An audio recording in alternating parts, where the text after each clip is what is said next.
not very social. I'm quite reserved, generally. It's like watch nerds. They're all in their own thing, so you can Exactly, totally relate to that absolutely. industry.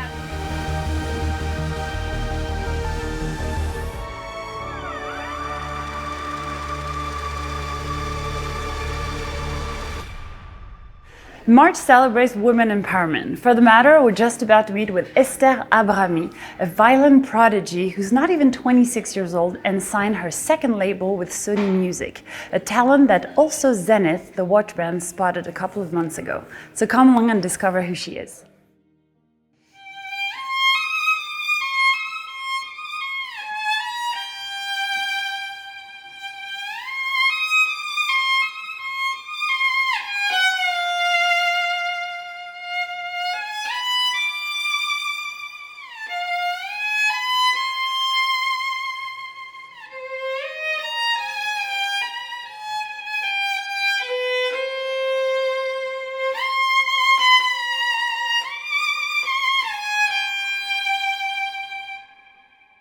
Hi guys, welcome back to the Ele series. I am here in Neuchâtel with Esther Abrami, who is a prodigy when it comes to violin.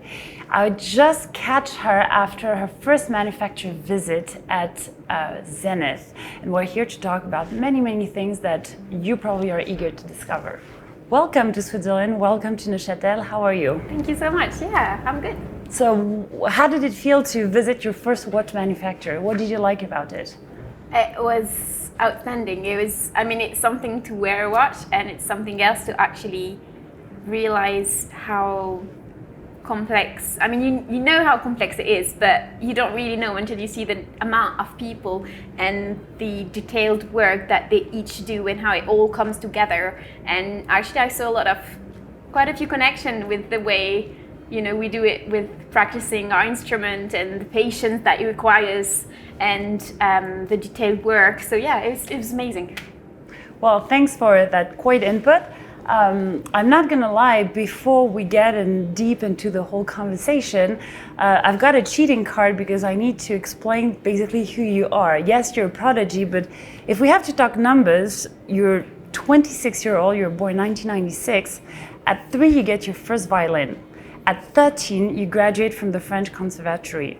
At 21, you graduate from the Royal College of Music in London. At 23, you become the best influential star by Forbes, and the very same year, you become the first classical musician ever nominated in the social media superstar category.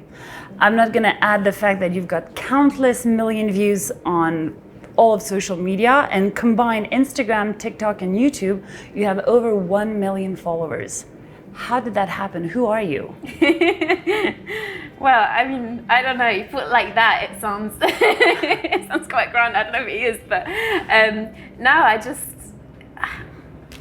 I discovered music when I was young, and then my whole idea since I was very young was to share it with as many people as possible, and that's what it came to. I kind of did all the hours of work, hours of practice, sacrifices to go in different music schools, and literally like thousands of hours of practice as a teenager. But do you recall actually when you first got into it, your grandmother gave you your first violin? Exactly. And when you started playing and practicing and realizing that you became good at it, do you remember your first emotion that triggered from playing violin? Yeah, I think so.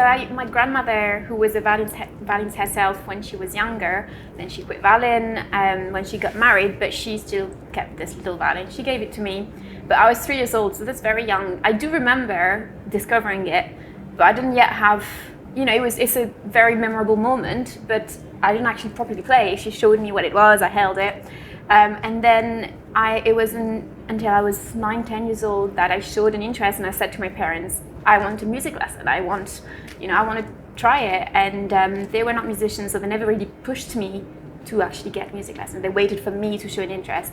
And at 9 years old, I had my first music lesson, violin lesson, and the teacher showed me how to actually put it on the collarbone here and take the bow, and I made my first sound. And I really do remember that moment when I felt this vibration, and it felt like it was like my voice going through the violin, and magic happened. Yeah, and I said it that day. I said I want to become a violinist. I had no idea what it meant. And that never changed ever since. That never changed. I never had a plan B, and that's good and bad in the same time. Yeah. But I mean, going through obviously the schools, like you must have practiced quite a lot to graduate from your first conservatory at 13. But it's interesting how you went through such a conservative education, and yet all your career right now and your success is based on the digital native 4.0 strategy to some extent.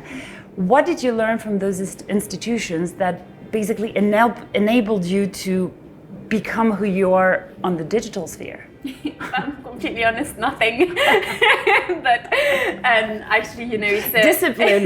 Discipline should be the for first sure. one. No, discipline. I mean, discipline. I guess with music, yeah, you learn it for sure. I mean, it's you've got to put so many hours of work at such a young age. How many hours does that represent in a day, for example, of practice? I mean, it depends obviously, but in for example, I have a concert in 2 days, so I've been working 8 hours a day. 8 hours of practice, and this is what I was doing when I was a teenager.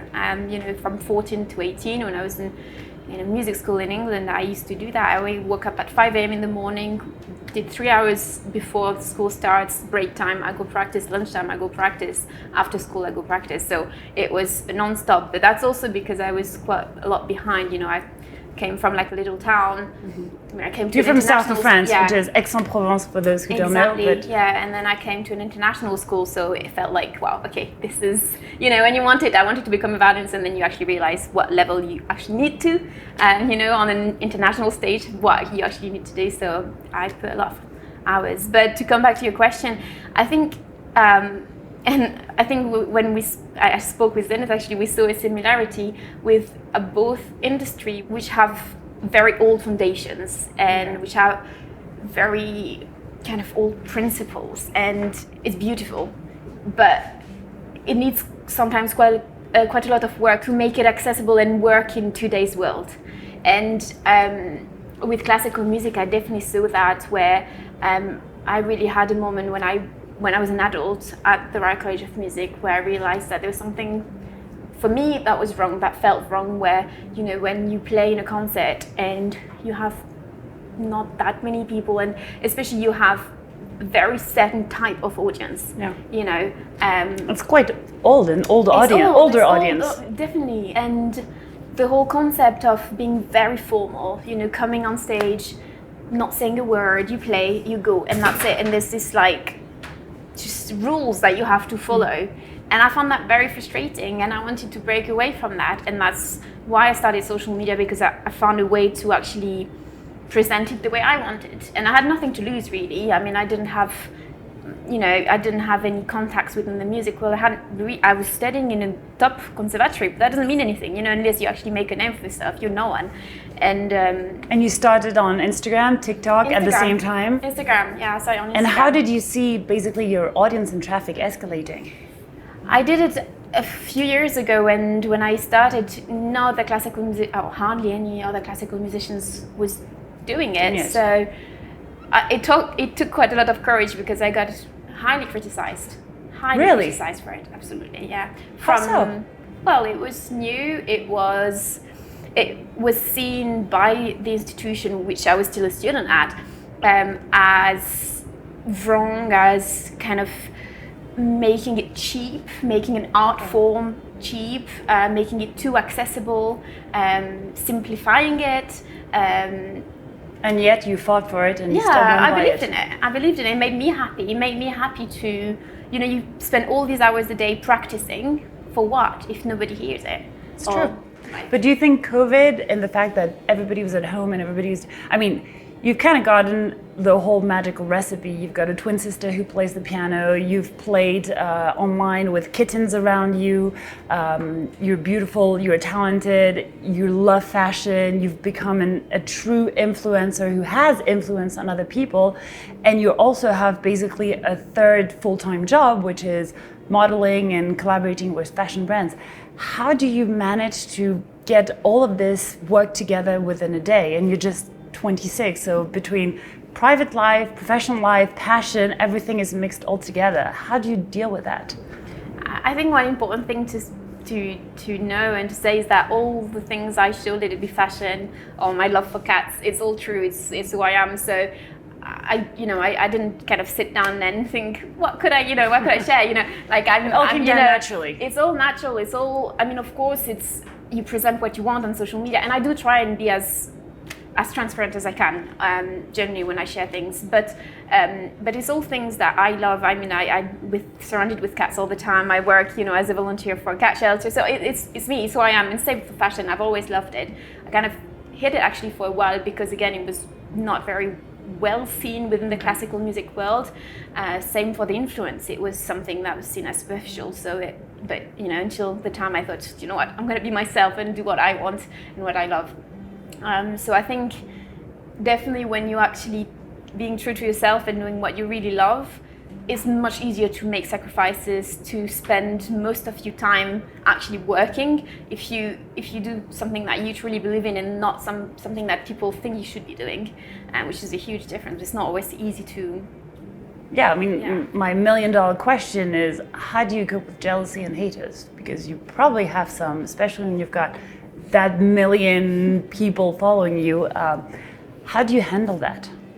I learned how to be sensitive with the right people and not with the wrong ones, and it was a tough lesson I had. But I guess being, when I was in the Royal College of Music and I was still a student and I started doing all of that, it was pretty the hardest time there because when things are working out for you and you feel like, okay, this is actually, I'm doing what I love, I can live off what I love very well, and then it's easier to ignore the haters because you think, well, it's there, but... And you're ticking all the boxes, so... but when you're building something and there you get people kind of throwing rocks at you and getting a lot of judgment, that's when it's hard because you don't have anything yet. You're building it, you believe in it, but that's all. But did you have any mentors or people around you who are not necessarily part of that industry, either on a family standpoint or somebody completely like outside of it that helped you? My mom, but yeah, it was on a kind of supportive level and kind of always believing in what I wanted to do and kind of always teaching me some, I guess, life morals of always seeing things in a positive way, even moments where I really, really felt down, there was times where I nearly felt kind of bullied online by certain other students that would, laugh at me. I would go, I would walk around in the corridors and hear kind of people laughing and chatting. And it's really hard, as I said, when you don't actually have something solid yet. The same people come and ask me advices on how to build a social media presence now, but That's going to be my next question. What recommendation would you give to a young musician who's trying to build a reputation online? I think it's, forgetting judgments is probably the first It's one thing. hard thing to do. It's one very hard thing to do, and I think sometimes you just have to go through probably just actually feeling really down and feeling really upset once because you get a comment and actually managing to get up after that and just keep going through it. Keep going. But I think being trying to present something that is unique, that is you, get inspired from others, but don't copy people. This can only be one person of you'll find personalities and there's something that's going to be striking about them. And that's why they're who they are. And anybody that tries and copy them, they're just gonna be nearly as good as them, but they're never gonna be them, and they're never gonna be themselves either. So I think it's so important to actually find what's you and present that in a very true and very true way, and try and make that appealing to people, which is not always easy, especially when you do classical music, which is an art that supposedly isn't so popular, Yeah, and you're breaking all the things because you're coming, like, if nobody knew what you were doing, you'd be basically thought and taken like an influencer or just a model, but people would imagine that you have such a talent and you're literally a prodigy, and all of a sudden it lightens around you because you're bringing somebody that nobody's expecting. And speaking more on a positive memory of all the places you've played in so many places in the world, what would be your most memorable place you've played at, or the most memorable music piece that you've chosen and it was just a combination that made the magic happen? Last year I made my solo debut at the Royal Albert Hall, and that was probably like, you know, when it's one of those moments when you think like this was a dream of mine and it's actually happening. And so the Royal College of Music is literally in front of the Royal Albert Hall in London, so literally facing each other. So it's a place you've came by a billion times. Literally every morning for 4 years when I was studying at the Royal College of Music, I got up very early in the morning, got on the tube and walked all the way there. And you know, I used to look at the Royal Albert Hall and think in my head, maybe one day. And I didn't even say to myself, I will play there. When I said maybe one day, you know, as like a dream. And you know, when I got told the news that I was actually going to perform there as a soloist with orchestra, and when it actually happened in the performance, and especially I played a piece called The Lark Ascending, which starts completely by myself and ends completely by myself, and I finished, and it's a very meditative piece, and at the end there was this silence for quite a while actually, when people the silence just kept for a few seconds, which felt, you know, it's a 5,000 people, huge hall, and I don't know, it's just that feeling when you think like, wow, like I'm actually living this moment, and yeah, I remember it for the rest of my life. And can you show us like a small example of how did it start, so we can recreate that ambience there, so that we can project ourselves back last year? Absolutely.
Wow, did you get the same feeling or not exactly? I don't Didn't have the same audience.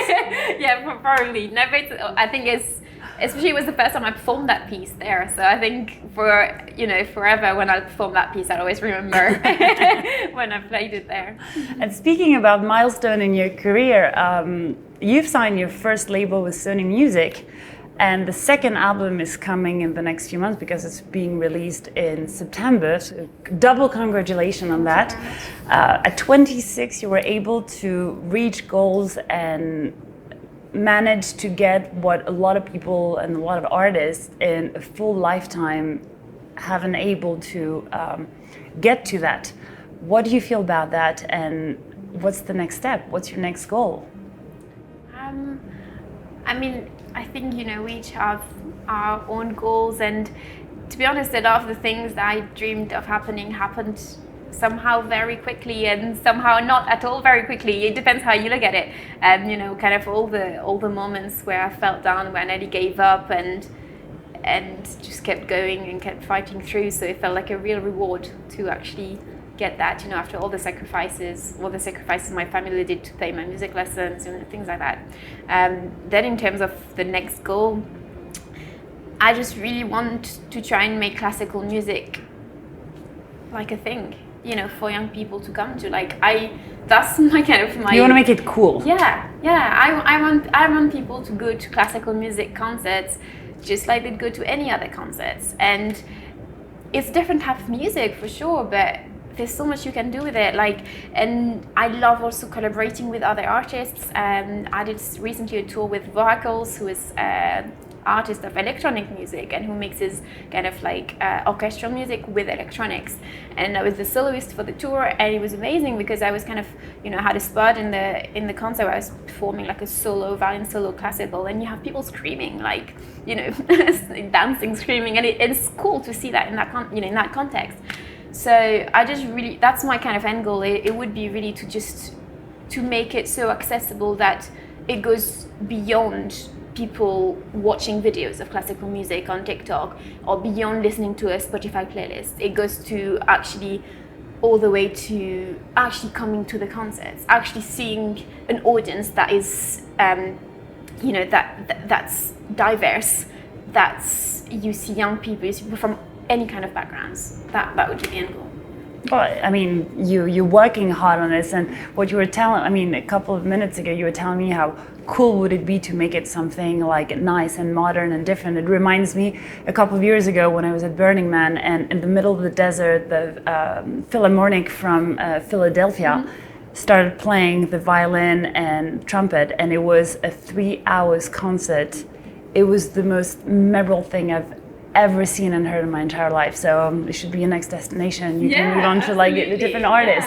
And I've heard you saying a lot of times the word dream, and obviously it's related and it relates quite well to Zenith, which is the watch brand that you've been collaborating with, and they've granted you the status of a dreamer, which is even more than an ambassador. Can you tell us what it means and what it's like to become and to be a dreamer for Zenith and with them?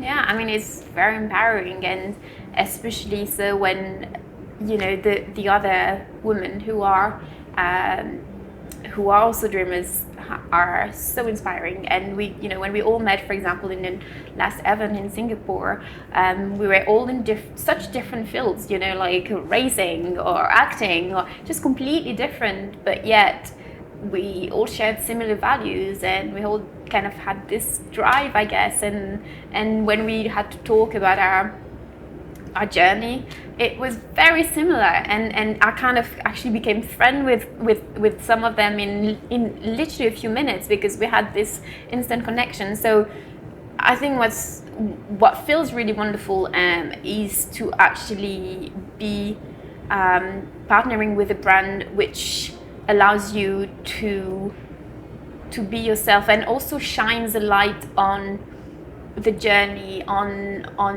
women empowerment as well, because exactly. what we didn't explain, if we go back slightly a minute, the Dreamer program from Zenith, it's basically 6 women, which are 6 talent through different industries with different personalities, who embrace what it is to be a woman in a very hierarchical, patriarchal society, and you bring something to people, you bring something to an industry, and you've become a talent for it. And having that status, you have the message that you can transmit and share through various platforms and various messages. And yeah, absolutely. The brand that actually gives you the platform, gives you exactly. the space to do that is rare. It's very cool. And speaking of time, because obviously time is quintessential in obviously the watch industry and in your career, you're so young and yet you've lived 1,000 lives. How do you perceive the notion of time, and how does it evolve throughout your daily life and the projects you decide to go with, the brands you decide to partner with, and the goals you actually set for yourself? I try, and I've always been a very hardworking person, not very social. I'm quite reserved generally. It's like watch nerds. They're all in their own thing, so you can Exactly, totally relate to that industry. Absolutely. We talked about it when I visited the manufacturer, just thinking like you can spend hours on like one passage, and just like you could spend hours just like, you know, with one little piece, and it's the same thing. It's just, you can be just so much in your own world. But yeah, so I think I've spent a huge amount of my time just, you know, kind of working towards my goal. But I think one very important thing that I kind of starting to learn is also to stop having this constant pressure of time. You know, especially in the music industry, we have this thing of prodigy, and so in a way being so good at a very young age. Now I wasn't like that. Like I started at 10 years old. I didn't get proper music lessons until I went to this school when I was 14 years old, and that's when I realized how behind I was from everyone else. So I practiced like mad, but I didn't play my first concerto until I was 21 with an orchestra. Now, so you were a model before you became a soloist. Yeah, well, I mean, I love fashion, so I did it on the side, but it was always my goal. I worked since I was 10 years old to become a soloist. That's what I wanted to do, but you don't get the opportunities like that, especially when you don't have the contacts, so it's really hard. But what I mean is that time is, you can see it in so many different ways. If somebody had, and I could see it from the look of others, actually, when I said I wanted to be a violin soloist, and I was 18, I had no contacts in the industry, I'd never played with a single orchestra, didn't win any major competitions. I could see in the look of people, like, what does she think? Like, she's not gonna make it. It's late. It's too late. Like, you're gone. Fake it until you make it.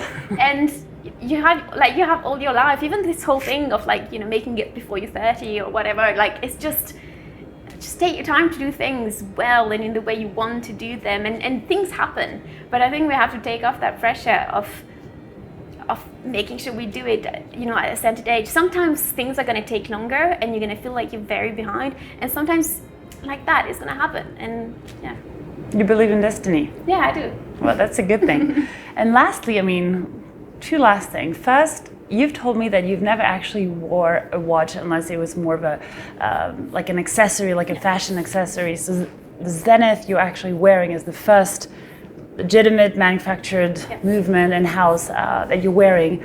What model did you pick, and why that one? So the first model that I wore was the Define Midnight, which was beautiful and very sparkly, and I love the blue color of it. Now the one I've been wearing recently is the Defy Skyline.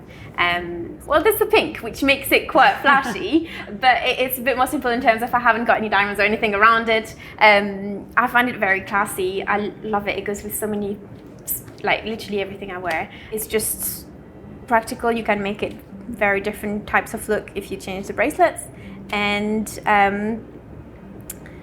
yeah, I really love it. And but the actually, funnily enough, I came to the factory today, and I saw so many different watches, and I tried on different ones, and they were talking about the chrono ones, and I was looking at it, and I thought, I've got very thin wrists. I was like, can I try? I tried it, and I love it, and so I think, I obviously adore this one. I adore wearing it, but I was just saying to myself, like, actually, the next one will be is the going to chrono. Yeah, absolutely. Negotiate both. Like, you can change when you have a girly look, you wear chrono. When you have a more sporty one, you wear the pink one. Yeah, and I love the mix. I think that's one thing I love about the brand as well, is how different you can make them, and even actually just by changing the bracelet, you can make it a fully different style.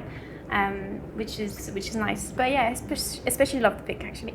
Well, it's good because the Zenith story, as you probably heard it in manufacture, dates from a few hundred years ago, and so is your violin because it's from the 1980s. Yeah. How can you keep it that well and functioning? And do you have to restore it, or do you have to bring it to a manufacturer so that they can revise it the same way they revise a mechanical movement? A little bit, I guess. So yeah, it's from the 1800s, and it's on loan. Actually, it's such a precious instrument that's worth so much that these violins are on loan. I take very good care of it. I try and not think of how valuable it is when I play it. You kind of tend to forget it because obviously you have it with you every day.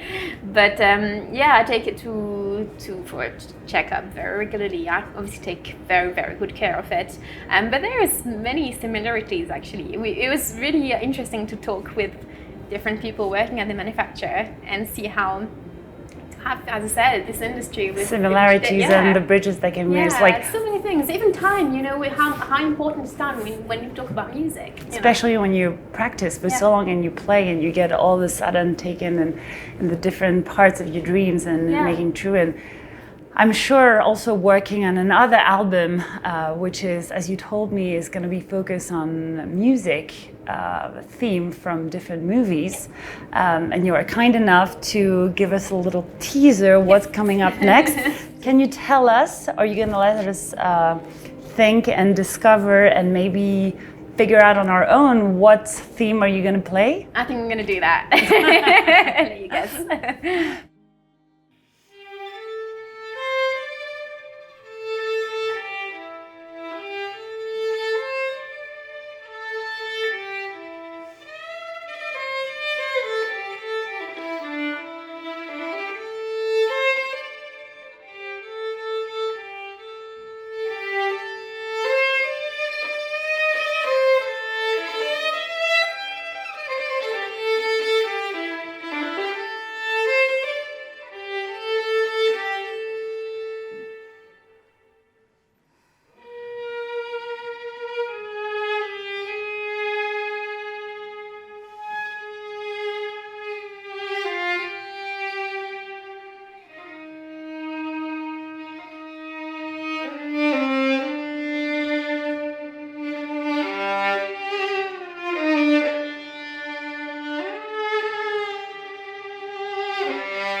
Congratulations on everything you've accomplished and for all the new adventures and upcoming ones that are about to come. I'm sure you're a true inspiration for all the generations have yet to come and the ones who are already admiring and kind of noticing and figuring out what's the magic recipe that they can apply to their own career. So congratulations again and thank you for your time. Thank you so much for having me.